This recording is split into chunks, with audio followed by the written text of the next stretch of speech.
ब्रह्मा जी ने कामदेव को फटकार लगा, अरे मूर्ख, तुझे कुछ करना था तो क्या मेरे पर ही करना था और यहीं पर करना था?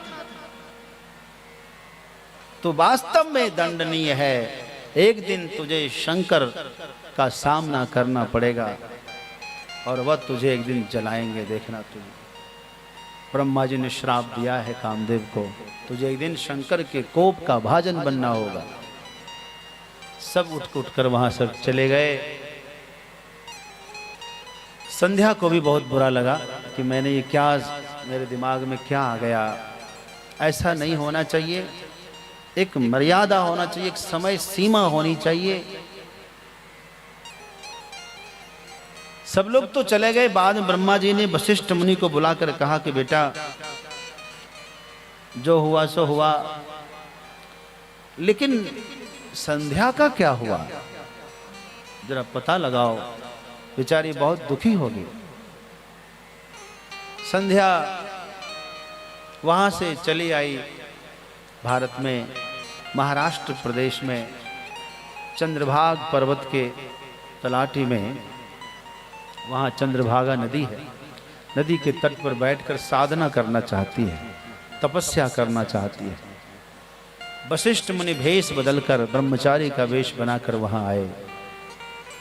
कहा, देवी तुम्हारा क्या परिचय है, क्या नाम है, क्या पता है, कहाँ से आई हो और क्या करना चाहती हो?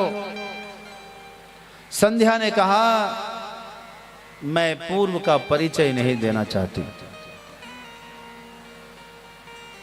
जिस काल में, जिस काल खंड में इस शरीर से कोई अच्छा कर्म नहीं हुआ, उस काल खंड का परिचय लेने से क्या फायदा?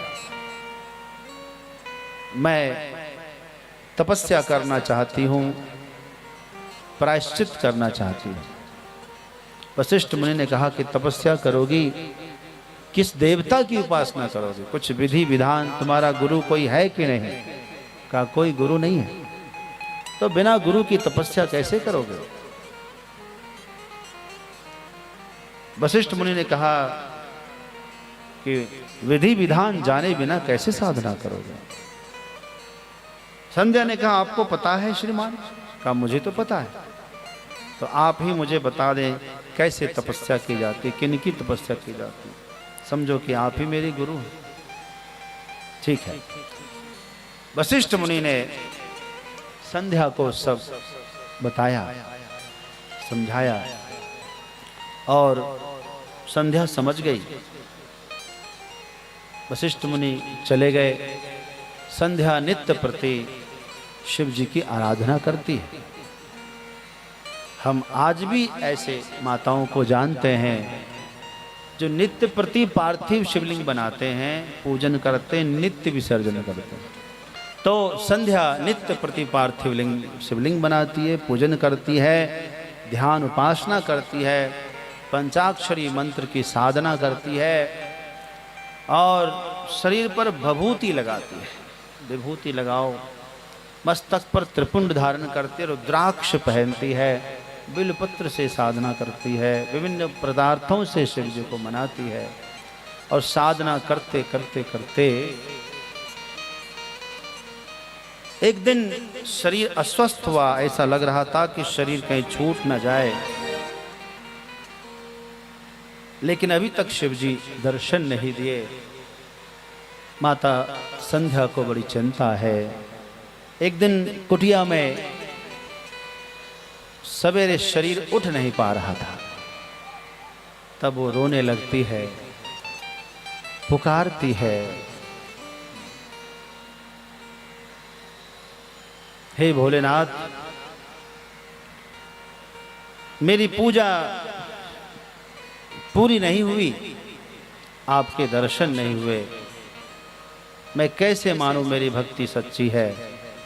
एक बार तो आपके दर्शन हो जाते, उसके बाद ये शरीर छूट भी जाता, तब भी कोई चिंता नहीं थी।